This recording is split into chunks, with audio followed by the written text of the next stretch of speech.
con cerrarlo si persiste el bloqueo naval que Donald Trump ha asegurado que efectivamente va a persistir hasta que Irán y Estados Unidos lleguen a un acuerdo. Veremos si se consigue llegar a ese acuerdo este fin de semana, como apuntaba el presidente de los Estados Unidos, si habrá una nueva ronda de negociaciones a partir del lunes que viene o si será durante el resto de la semana que viene. Muy pendientes con lo que ocurra al respecto y precisamente quiero hablar de toda esta situación con nuestros dos siguientes invitados en el día de hoy. En primer lugar, quiero dar la bienvenida a Robert Valencia, analista político especializado en Estados Unidos. Muchas gracias por estar con nosotros.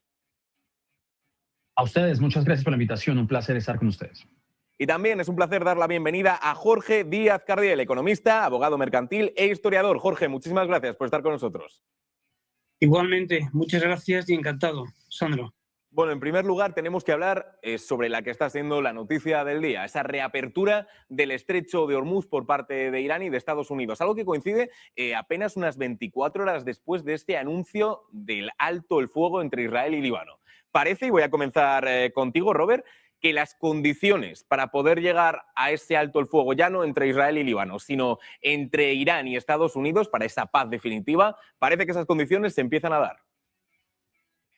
Sí, por lo menos en este momento sí. Y lo han expresado, por ejemplo, los mercados que cerraron al alza, como ustedes lo han señalado. Pero obviamente es una tensa calma. De hecho, un informe de New York Times señaló que Hezbollah está aguardando, digamos, sigilosamente o cautelosamente este cese al fuego que han establecido con Israel, porque obviamente no se puede sacar Israel de la ecuación y de todo lo que tiene que ver con las negociaciones entre Estados Unidos e Irán. Al principio se había alcanzado un cese al fuego, pero luego se retrocedió por el hecho de que Israel bombardeó al Líbano recientemente, dejando cientos de muertos, algo que Irán pues simplemente no aceptó y que llevó precisamente a ese deterioro al comienzo, pero al parecer, ahora que se incluye a Hezbollah, pues por lo menos hay una tensa calma y se esperará que en los próximos 10 días, que es lo que dura este cese al fuego entre Israel y Hezbollah, pues este cese al fuego o este cese de hostilidades entre estas distintas partes, pues todavía se mantiene, pero obviamente veremos cómo se desarrolla en los próximos días, porque si bien los mercados y las personas que desean un fin al conflicto han reaccionado de manera positiva, pues obviamente todo pende de un hilo, realmente. Esa es la realidad de las cosas, por lo menos es lo que se ve desde aquí, desde Estados Unidos. Esa es la cuestión, que estamos ante un escenario que no es seguro en absoluto, que sigue teniendo muchísima incertidumbre de por medio, pero que hasta recibimos de buena gana simplemente porque haya un poquito de calma en este respecto. En ese mismo sentido, Jorge, ¿qué opinas de esta reapertura del estrecho de Hormuz? Primero, que en sí mismo es muy buena noticia. Dando por sentado una cosa, por cierto, y es que no he podido escuchar a Robert, con lo cual no sé lo que ha dicho él y espero, Dios mediante, no repetir las mismas cosas que él ha dicho. Es buena noticia, sin lugar a dudas, porque el mundo lleva un mes, desde el punto de vista económico, on the brink, es decir, al borde del precipicio.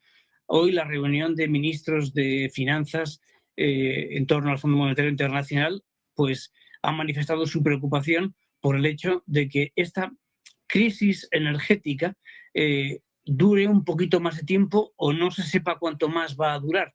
Las crisis financieras, como vimos en el 2007, 2008, 2009, son tremendas, pero las de origen energético son todavía peores, de lo cual hay experiencia en 1973 y 1979. Por tanto, sin que haya podido pasar el petróleo o el gas natural por el estrecho de Hormuz en estas semanas, ese 20% está causando disrupciones, especialmente en Asia y en países pobres.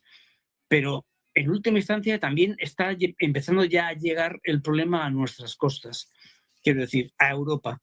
A Estados Unidos no, porque desde que Barack Obama se puso manos a la obra con el shale gas y el fracking, consiguió el famoso objetivo que Nixon se había planteado de independencia energética. Es el único país del mundo que lo ha conseguido. El resto, pues, somos pobres en energía. Por tanto, de nuevo, es una muy buena noticia, Pero hay que tener en cuenta el contexto en el que nos movemos desde hace un año y pico con Donald Trump como presidente, y es que cada minuto, entre comillas, es objeto de noticia. Por tanto, su red social ha dicho, los iraníes han dicho que sí a todas nuestras condiciones. Bueno, a continuación, el ministro de Exteriores de Irán ha puesto ciertos puntos sobre las IES, matizando bastantes de las cosas que el presidente Trump ha dado por hechas, como por ejemplo, dice textualmente, nos hemos puesto incluso de acuerdo en torno al uranio enriquecido. Nos lo van a dar. Claro, si no nos lo hubieran, si no se hubieran comprometido a darnos de buena gana el uranio, pues lo hubiéramos cogido con troops on the ground. Quiero decir, hay mucha más declaración unilateral por parte del presidente Trump que por parte de Irán.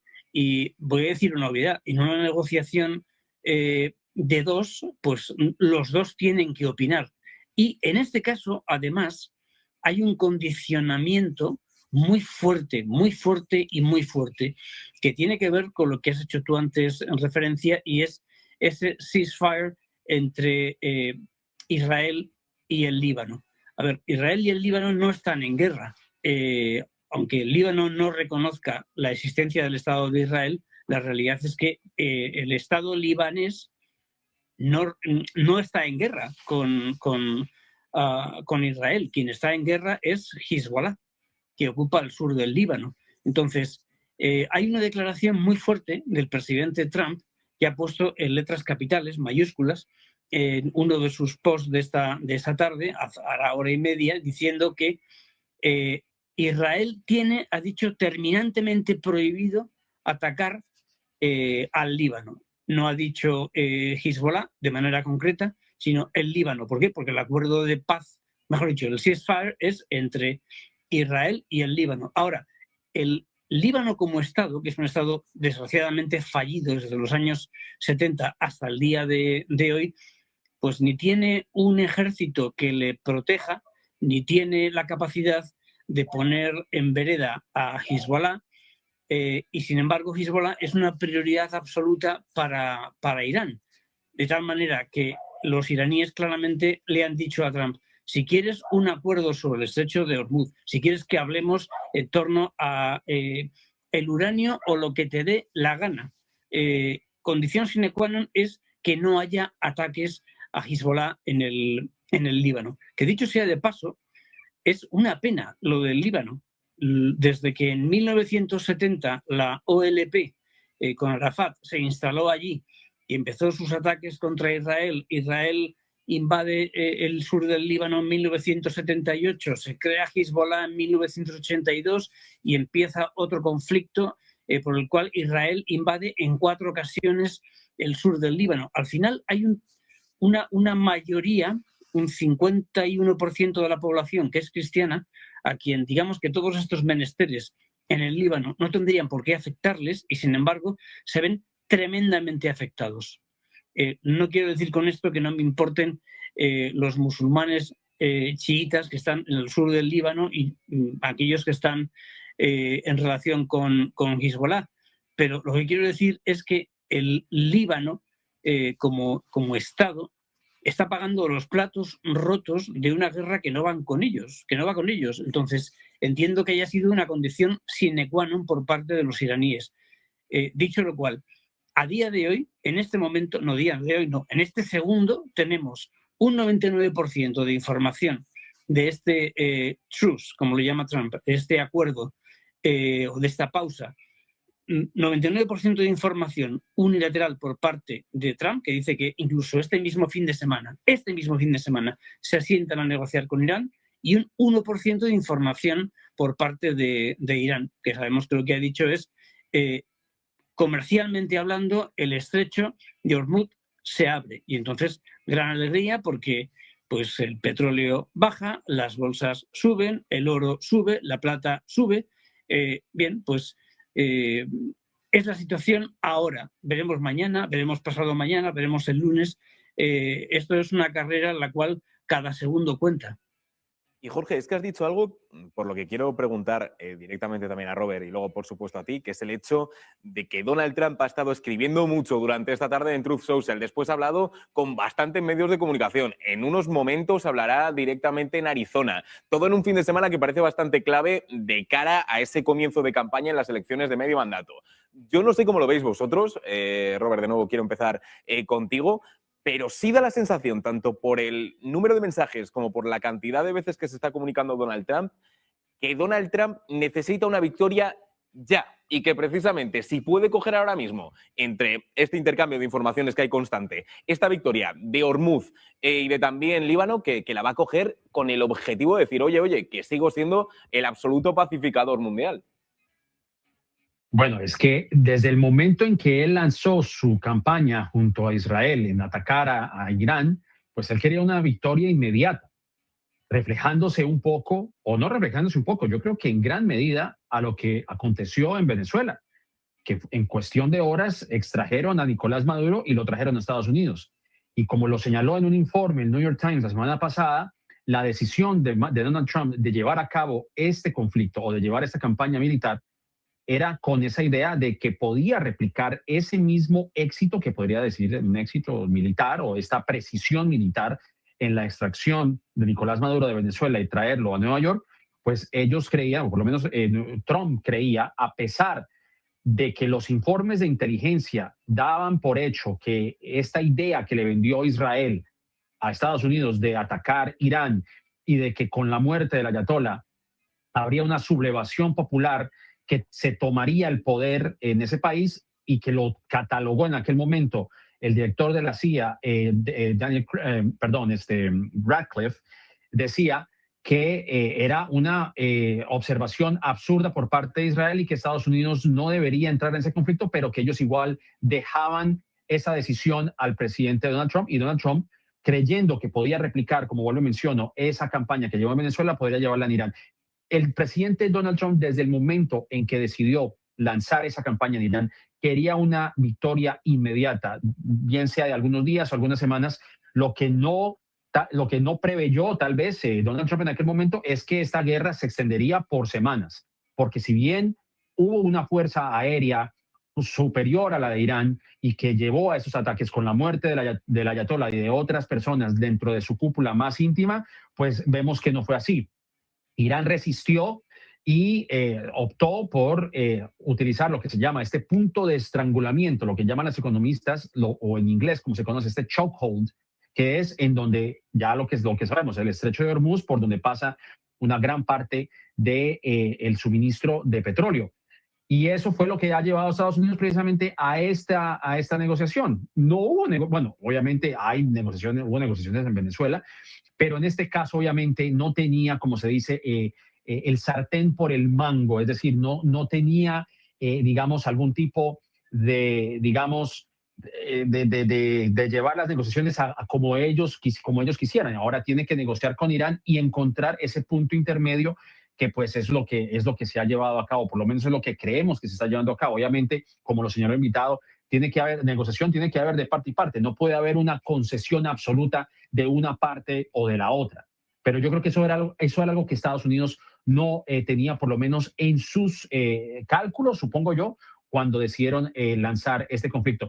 Ahora sí, precisamente referente a tu pregunta, el presidente quiere una victoria pronta porque evidentemente la popularidad de Donald Trump a raíz de esta guerra pues ha estado implicada.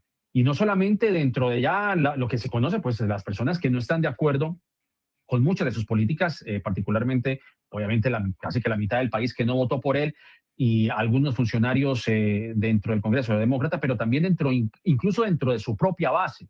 Estamos hablando de estas figuras conservadoras como Marjorie Taylor Greene, como Tucker Carlson, como Candace Owens, algunas de esas figuras rutilantes MAGA que no han estado de acuerdo, y muchos de sus simpatizantes no están de acuerdo con esta guerra, y eso le ha valido pues un serio deterioro en su popularidad de cara a las elecciones de noviembre. O sea que sí, evidentemente está buscando una victoria pronta, y sin irme tan lejos, pues con lo que este ataque que lanzó, o por lo menos estas declaraciones en contra del Papa León XIV, utilizando esta imagen como de Donald Trump, una imagen de inteligencia artificial, posando como Jesucristo.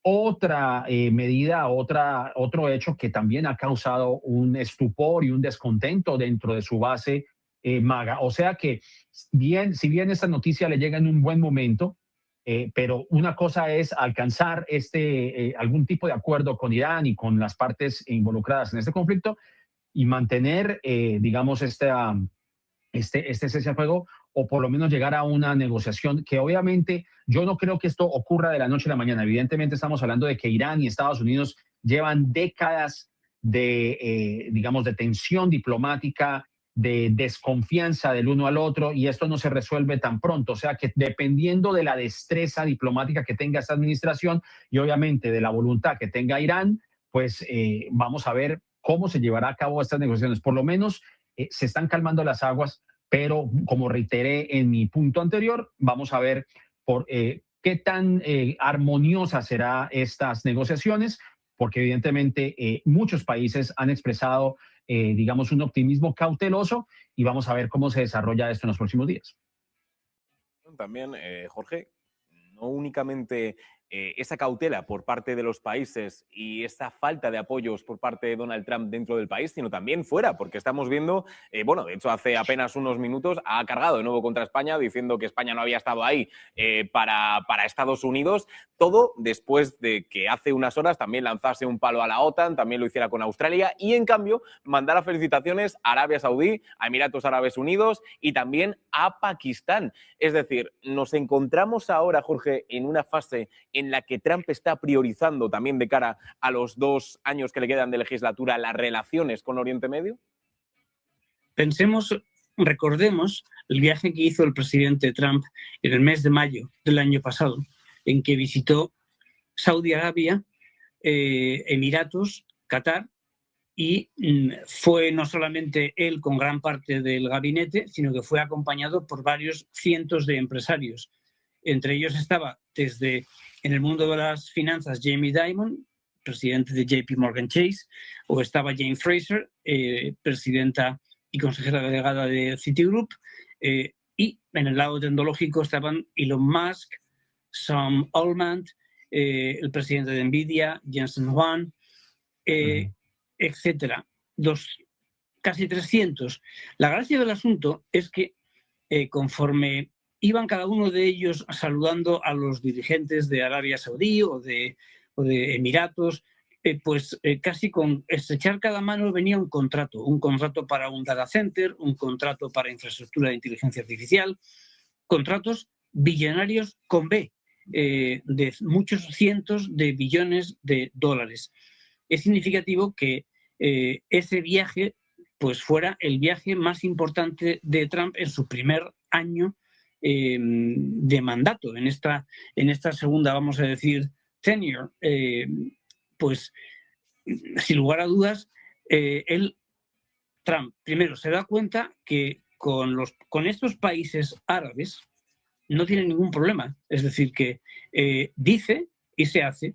En cambio, si tiene que negociar con Macron o tiene que negociar con ahora Giorgia Meloni, o no te quiero ya ni contar pues el ejemplo que has puesto de España, donde para él es una especie de China en el zapato o una mancha en el ropaje, como lo fue España para Napoleón. Pues cuando no es el 2% del PIB destinado a defensa, es el 5%, y cuando no es eso es porque el presidente del gobierno español se va a ver a China, el principal enemigo de Estados Unidos, geoestratégico, político, tecnológico, militar, etc. Pues Trump tiene la mirada puesta en el Golfo, y parte de este acuerdo, de este ceasefire temporal, pendiente de negociaciones durante 10 días hasta el día 22, tiene mucho que ver con que las economías de estos países del Golfo, aliados a Estados Unidos, están sufriendo fuertemente en su Producto Interior Bruto. Claro, por mucho que hayan invertido los últimos 15, 20 años en hacer rascacielos, grandes museos, el Guggenheim, lo que quieras, ocio, entretenimiento, los ingresos vienen solamente de una fuente, y es el petróleo y el gas natural. Si no pueden exportar, como no han podido hacerlo por estar cerrado el estrecho, pues me puedo imaginar, como todo el mundo, la enorme presión que, a modo de ejemplo, Mohammed bin Salman, el príncipe heredero de Arabia Saudí, habrá hecho ante la administración americana. El tío estará, vamos, subiéndose por las paredes, porque su PIB, el de Arabia Saudí, ha retrocedido en términos anualizados un 30%. Un 30%. Claro, si esto dura más semanas, pues da igual que el tío hubiera construido en mitad del desierto el cine más grande del mundo para que quepan 2 millones de turistas. Pues, oiga, usted sigue viviendo del petróleo. Entonces, hay varias cuestiones. Uno, Trump, que no soporta la crítica, la lleva francamente mal, pues dice, caramba, si hasta me meto con el Papa y me responde la primera ministra italiana de quien yo pensaba éramos íntimos amigos, pues mira, resulta que no. Caramba, estos católicos y los cristianos, si yo pensé que los tenía metidos en el bote, bueno, pues Europa tiene, mal que le pese, una cierta tradición cristiana, digo cierta porque no es lo mismo la Europa cristiana de hoy que la de hace 100 años, pero hay una civilización con orígenes cristianos y él dice, pues el Papa ha dicho que Irán debe tener la bomba atómica. Falso, se lo ha inventado. El Papa no ha dicho en ningún momento eso. Pero claro, ha habido una reacción por parte de los primeros ministros y jefes de Estado de muchos gobiernos cristianos y de líderes religiosos. Entonces, claro, Trump dice, con estos tíos no puedo imponer mi voluntad como si fuera, no digo ya Julio César, sino Nerón, por ejemplo, pues porque me llevan la contraria. Entonces, en cambio, estos países árabes que bien necesitan de Estados Unidos para abrir el estrecho de Hormuz, pues le dicen a todo que sí. Y además han volcado billones y billones de dólares, como decía antes, en contratos con 300 compañías norteamericanas que, dicho sea de paso, también han hecho mucho lobby con la administración, porque si pensamos en Oracle, que firmó un contrato por 300 billones de dólares con Arabia Saudí, a modo de ejemplo, simplemente para infraestructura de inteligencia artificial, pero Sam Altman con OpenAI, 3/4 de lo mismo. Jensen Huang vendió 500 billones con B a 10 años a Arabia Saudí en chips. Claro, si de repente todo esto se queda en un impasse, el cabreo monumental por parte del empresariado más fuerte, Corporate America, es monumental también. Entonces, digamos que en esto el presidente Trump, seguramente de una manera bastante amable para no enfadarlo demasiado, pues se le han hecho llegar muchos mensajes por diversos sitios y esto le ha llevado a decir, pues, como decías tú antes, Sandro, en una tarde 2 millones de posts en su red social afirmando que poco menos que la guerra, bueno, lo ha dicho, la guerra está casi ya terminada, casi acabada. Cosa que necesita, dicho sea de paso, pues como el comer. ¿Por qué? Porque le quedan muy pocos meses cara a estas elecciones que decías tú antes, las midterms, y los americanos perdonamos cualquier cosa, pero no perdonamos, primero, la mala marcha de la economía, segundo, no perdonamos que se metan con la religión y tercero, que nos quite las armas. Él se ha metido con las dos primeras, es decir, al meter mano al meterse en esta guerra de manera unilateral, sin haber sido provocado, ha hecho que la economía, pues en Estados Unidos, decaiga, por simplificar, y que la inflación suba, a pesar de lo que él dice, pero los datos de la Reserva Federal están ahí.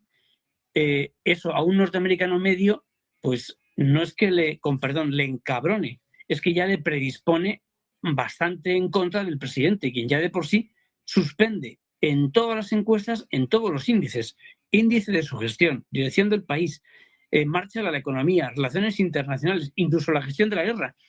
Si estadísticamente hablando, cada vez que hay elecciones de midterms, las pierde el partido que está en la Casa Blanca, pues ahora con un electorado católico y cristiano enfadado, por un lado, y con todo el electorado enfadado porque la economía parece que pues se le está dando la vuelta a mal o peor, Trump no tiene más remedio que alcanzar un acuerdo, pues, bueno, Julio César lo dijo, magnis itineribus, cuando atravesó las Galías, a marchas forzadas o cagando leches, con perdón.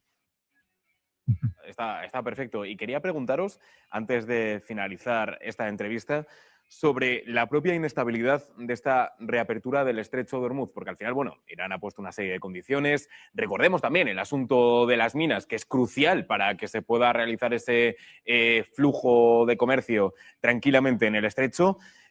¿Cómo lo veis vosotros ahora mismo? ¿Creéis que va a ser una reapertura que que va a estar con nosotros de forma permanente, como decía Donald Trump, hasta el final de la tregua, como apuntaba Irán, o incluso que se podría cerrar en las próximas horas por ese bloqueo naval estadounidense? Empiezo contigo, Robert.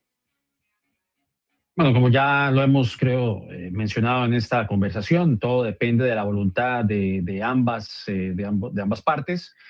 Sí, Irán ha mencionado anteriormente que ni siquiera ellos reconocen o por lo menos tienen conocimiento en la ubicación de estas minas en el estrecho de Hormuz, pero yo creo que todo depende de la voluntad que exista y que abran camino para negociaciones y que ambas partes se sienten en la mesa y encuentren puntos en común.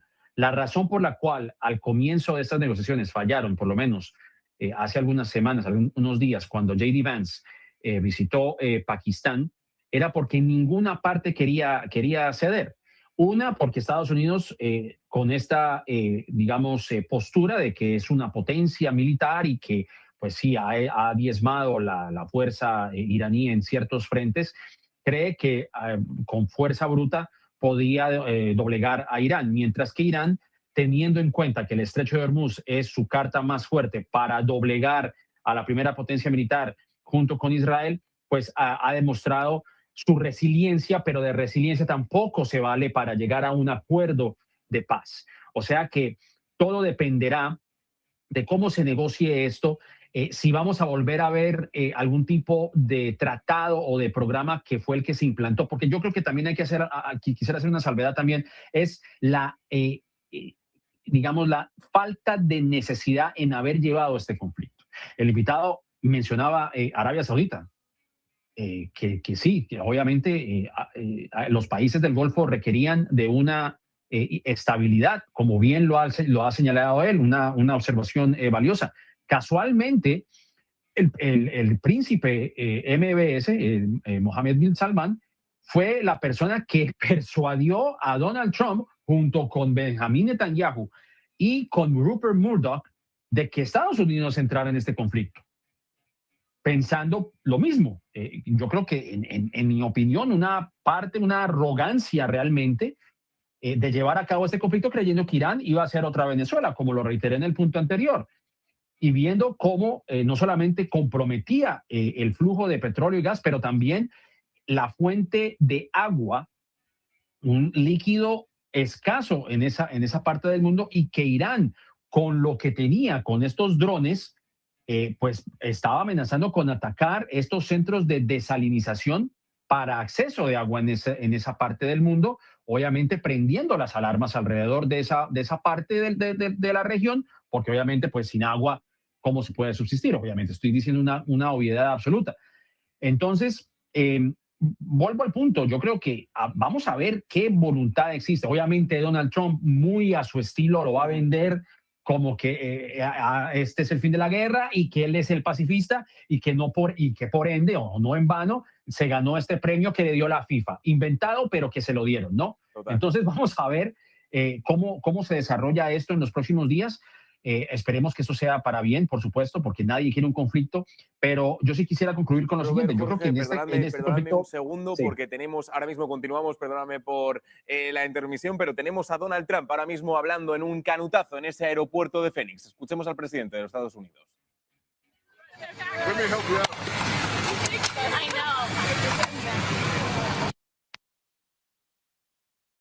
Bueno, pues igual que estaba, se ha ido. Nos decías precisamente, Robert, perdóname. Entró y se fue. Bueno, nada, simplemente quería concluir con ese punto. Es, él que escribió, ¿no?, El arte de la negociación. Vamos a ver si lo que escribió en su supuesto libro lo puede llevar a cabo. Evidentemente es una persona que siempre va a vender la idea de que se superó la guerra y que él es el pacifista que el mundo necesita. Y como yo lo señalé en una edición anterior, en este mismo espacio que ustedes amablemente me brindan, ya pasó lo de Venezuela. Está tratando de resolver o de salirse de este embrollo con Irán. pero la actitud de Donald Trump no deja de ser preocupante porque ahora también en otros informes más recientes se dice que Estados Unidos busca intervenir militarmente en Cuba. Entonces, esto no es el llamado de sus simpatizantes, ni siquiera de la población, del grueso de la población de Estados Unidos, de llevar a cabo conflictos en el exterior, porque la doctrina de América primero, pues no la está llevando a cabo, como también lo señaló el invitado en su apreciación anterior, donde la gente no se lo perdona porque la economía se está viendo afectada, incluso otros programas vitales como son los del Medicare y todo lo que tiene que ver con servicios médicos para la tercera edad, pues están viendo, estaba haciendo un llamado a que había que hacer recortes en ese rubro para financiar la guerra. Obviamente una medida que no ha caído bien. El tema de la asequibilidad en Estados Unidos es un tema del cual él ha tratado de deslindarse o no ha logrado conectar con el ciudadano estadounidense que le está pasando mal económicamente. Entonces, al llevar a cabo estas campañas bélicas en otras partes del mundo, pues obviamente es lo que le ha causado este deterioro en su imagen, pero como ya se ha señalado, pues obviamente él trata de vender esta idea con el fin de que no la pase tan mal en los midterms, en las elecciones intermedias, porque mirando hacia futuro, pues Donald Trump podría enfrentar un juicio político por parte de los demócratas en caso de que este partido se haga a una gran mayoría en ambas cámaras del Congreso, pero obviamente estaríamos haciendo una conjetura, haciendo una observación, una hipótesis. Todavía falta mucho de aquí a noviembre, pero evidentemente, pues es ya, de hecho, Donald Trump ha visto pérdidas en algunos de los distritos que él ganó en elecciones especiales que hemos visto en las últimas semanas. Así que veremos cómo se desarrolla todo esto de cara a lo que hemos visto del día de hoy. Es la cuestión, es la inestabilidad al final, el hecho de que se anuncien cuestiones que de nuevo que son noticias positivas, si no hay que quitar la positividad de lo mismo, pero eso, por supuesto, claro, pero eso no provoca efectivamente que a cambio tengamos una estabilidad y una seguridad. Y en este mismo respecto, precisamente ya para acabar la ronda, Jorge, te quería preguntar pues precisamente sobre qué podemos esperar, si efectivamente podemos esperar una reapertura completa del estrecho de Hormuz o eso puede, esperemos que no, pero puede cambiar en las próximas horas. No, primero no lo sabemos, es decir, que aquí lo que cabe es especular. Es una guerra corta, objetivamente hablando, aunque nos parezca eterna, porque las consecuencias económicas de esta guerra son muchísimo más fuertes que lo ha sido para el mundo, por ejemplo, la guerra de Ucrania. Pero la guerra de aranceles, a modo de ejemplo, que Trump declaró el día 2 de abril del año pasado, pues tan solo ese día ha generado como un efecto en cadena pues, de crecimiento económico en muchos países del mundo, porque el comercio mundial, basado en la globalización y pues, se ha resentido fuertemente. Esta guerra es una guerra breve de semanas, pero la economía mundial lo siente. El Fondo Monetario Internacional, su directora general, dijo que teníamos que prepararnos para lo impensable, es decir, para una posible recesión. Entonces, con estos mimbres, es decir, ante estas amenazas a la economía mundial, lo que cabe esperar es que, puesto que afectaría a todos los actores que están implicados, por ejemplo, Israel. Israel tiene una economía boyante, tecnológica, financiera, manufacturera, pero, como sabemos, es un estado que al primer ministro Netanyahu le gusta llamar Esparta. ¿Por qué? Pues porque cuando hace una movilización de tropas acude a la población civil, no solamente al ejército profesional. Y de media un israelí normal, joven, pues sirve un par de años, a veces 3 años, en el IDF, en el ejército israelí. Pues con la guerra tiene la economía parada. Tiene la economía parada porque tiene movilizados a 700.000 jóvenes, hombres y mujeres. Pues también le interesa a Israel una salida rápida, honrosa y favorable a la guerra. En el caso de Estados Unidos, por cierto, en las guerras de Irán y de Afganistán, que duraron 20 años, si nos acordamos, 20 años de guerra en Oriente Medio, la economía americana no se vio resentida por esas guerras. Ni había petróleo, sino Bin Laden, ni había gas natural, sino Saddam Hussein. Y lo que no había tampoco era armas de destrucción masiva. Pero bueno, 20 años de guerra que no afectaron a la economía americana. Pero en este caso, con la subida de la inflación, sí se ve la economía americana afectada. Hasta el punto, fíjate, de manera cuasi anecdótica, que un presidente de Reserva Federal que está a punto de salir, le queda un mes en el cargo, dice, pues igual me quedo. Me quedo porque como el presidente Trump me ha abierto una inspección aquí por la renovación de un edificio, pues hasta que esto no se despeje, por ley tengo derecho a quedarme un par de años más. Bueno, pero aunque esto sea anecdótico, el tema de fondo es que la inflación está descontrolada, no está en el 2%, sino en el 3,4%, que el desempleo en Estados Unidos en estos últimos 3 meses ha subido, se han destruido más empleos netos que los que de manera neta se han creado. Entonces, Israel, un actor, Estados Unidos, principal actor, y la economía iraní, evidentemente, claro que se está viendo resentida. Entonces, a todos interesa, a los países del Golfo, a los que antes hemos hecho referencia, y a todo Corporate America, pues que haya una resolución rápida del conflicto. Sin lugar a dudas, eso pasa porque el estrecho de Hormuz sea un lugar de paso libérrimo, que quiten las minas, que no haya que pagar por el hecho de que pase un barco. Esos parecen ser detalles menores, pero me parece a mí que es lo que va a ser objeto de negociación estos días, porque lo que tiene todo el mundo en la cabeza es la economía, que es lo más importante, y que está afectando, y ya he citado, a varios bloques. Antes hablabais muy bien de cómo le afecta a China directa e indirectamente este conflicto. Pero claro, si China tiene a Irán por proveedor de petróleo, si la economía iraní se ve estrangulada por el bloqueo, pues también China empezará a notar que recibe menos crudo, a modo de ejemplo, y lo suyo son las fábricas, por simplificar. Entonces, todo apunta a que va a haber pragmatismo. ¿Que debería haberlo? Sí.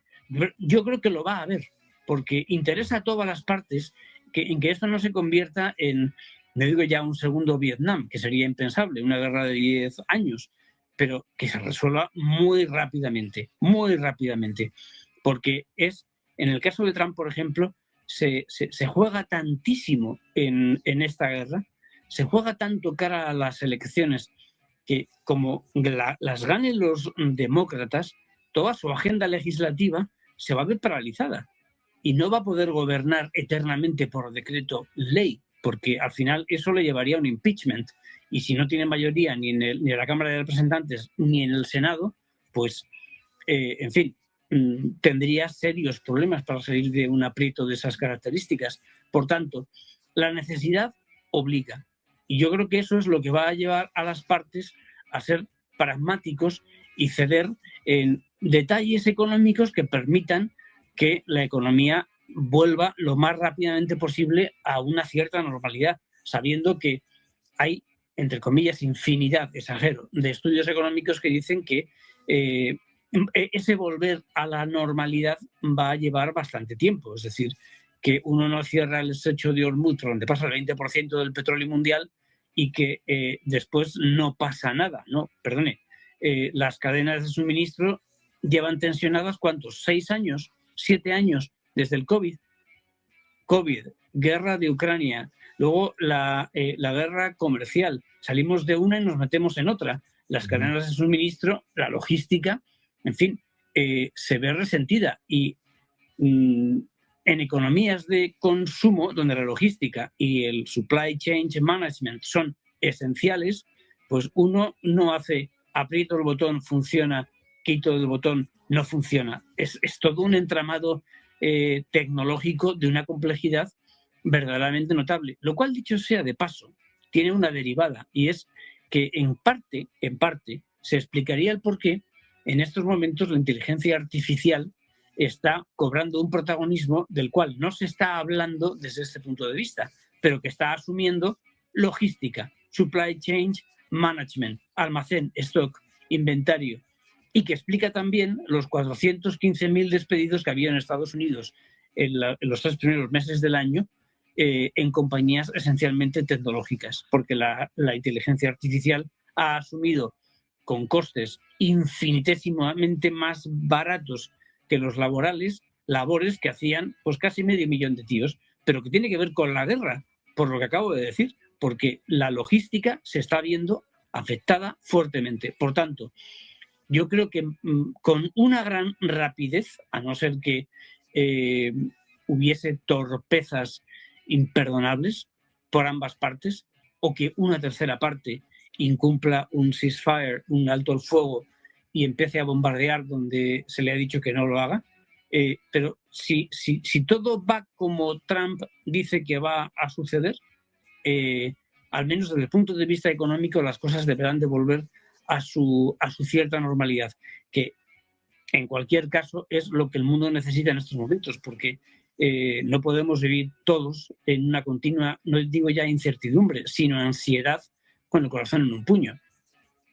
Claro, esa es la cuestión. Y bueno, quería haber utilizado esa pregunta como última para vosotros, pero me parece justo que ya que os he interrumpido, bueno, nos ha interrumpido de hecho Donald Trump, tampoco me va a echar la culpa a mí, pues preguntaros precisamente sobre la única declaración que ha dado frente a los periodistas, que es una noticia de última hora porque Donald Trump habría asegurado a estos periodistas que las conversaciones efectivamente entre Irán y Estados Unidos continuarán durante el fin de semana, aunque atención, porque avisa, no cree que haya demasiadas diferencias significativas. Todo mientras aseguraba minutos antes a ABC News que cree que puede confiar en los iraníes y que las conversaciones, de nuevo, presumiblemente este fin de semana, se llevarían a cabo únicamente en Islamabad. Escuchando precisamente esto, caballeros, ¿qué tenéis que opinar al respecto? Empiezo contigo, Robert. A ver, conociendo la naturaleza de Donald Trump, hay que tomarlo con pinzas, hay que tomarlo con un grano de sal, como dirían los estadounidenses. Sí, obviamente, yo creo que a lo largo de esta emisión hemos dicho que cualquier paso en aras de lograr la paz es importante, que exista un corredor humanitario no solamente para el mundo, porque obviamente nosotros estamos analizando esta política, esta guerra desde un punto de vista macro, cómo se afectan los mercados, cómo de este lado del mundo pues nos vemos enfrentados a una inflación y a los precios de la gasolina, y estamos hablando de lo que puede llegar a ocurrir en términos políticos o de ganancias políticas o réditos políticos para Donald Trump. Sí, por supuesto, yo creo que eso es importante y eso tiene que caber dentro de la conversación, pero aquí nosotros no podemos olvidar el aspecto humanitario de todo esto. Yo, como insisto, fue una guerra que a Estados Unidos entró persuadido por Israel, un conflicto que francamente no debió de haber ocurrido, pero esto también es un producto de Donald Trump y no solamente estoy hablando de su actuar en su segunda administración, sino desde el momento en que desmanteló el programa que había alcanzado Barack Obama y que en su primera administración él optó por destruir. Estoy hablando de lo que se conoce como la JCPOA, que era lo que precisamente permitía a que Irán se comprometiera con el organismo de energía, lo que se conoce como la EIA, en mantener el nivel de uranio en un 60% o incluso mantenerlo en un porcentaje menor, que creo que es el 3% de enriquecimiento de uranio, o que simplemente utilizara el uranio o esta energía nuclear para fines civiles y no para desarrollar armamento nuclear.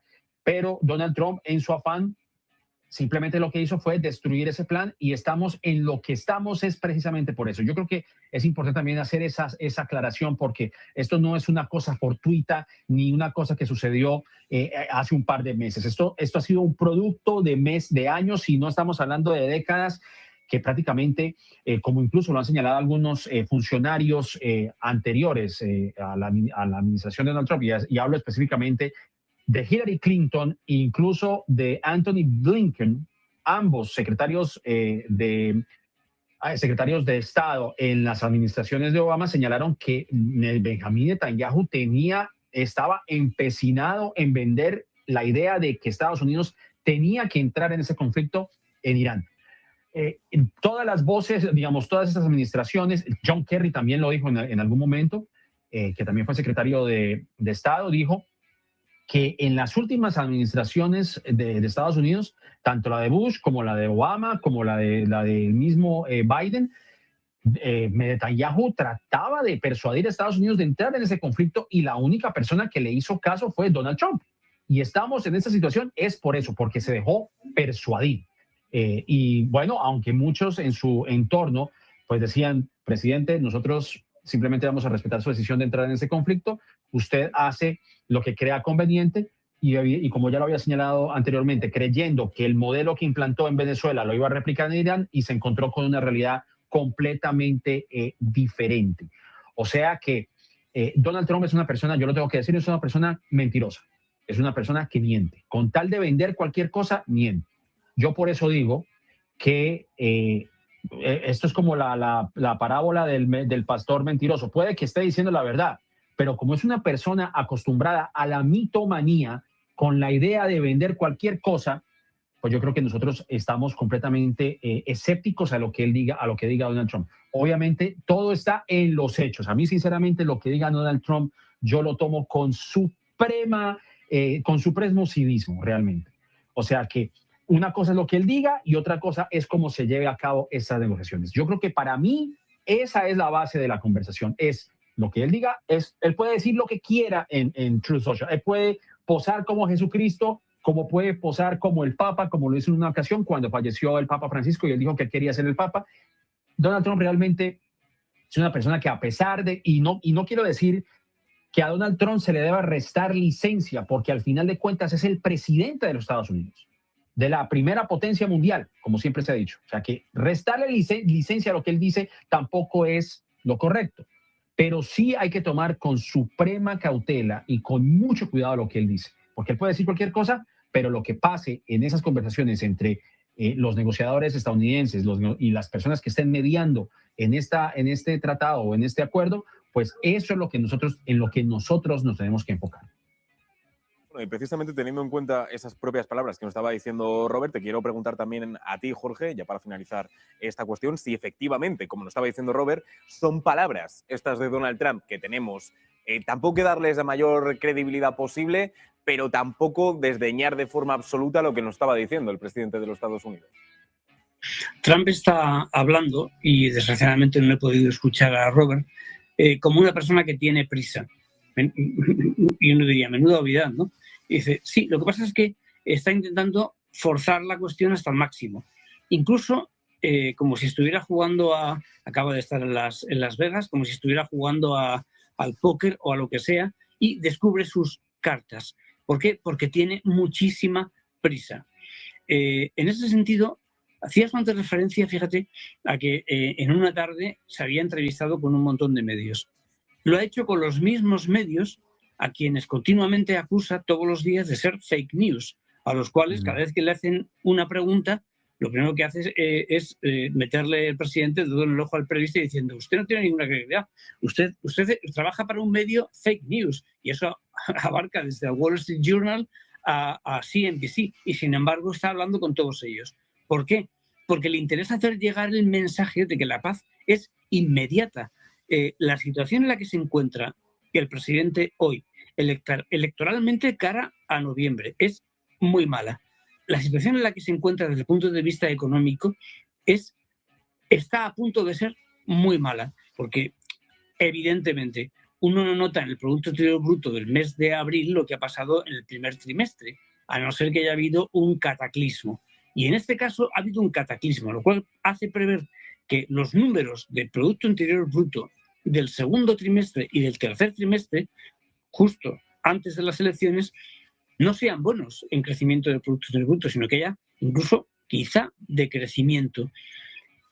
El estado de ánimo de los americanos es muy importante tenerlo en cuenta, porque los índices de confianza económico que mide la Universidad de Michigan van de mal en peor. Este año, de enero a febrero, marzo a abril, los índices que se miden de 0 a 200 están por debajo de 100.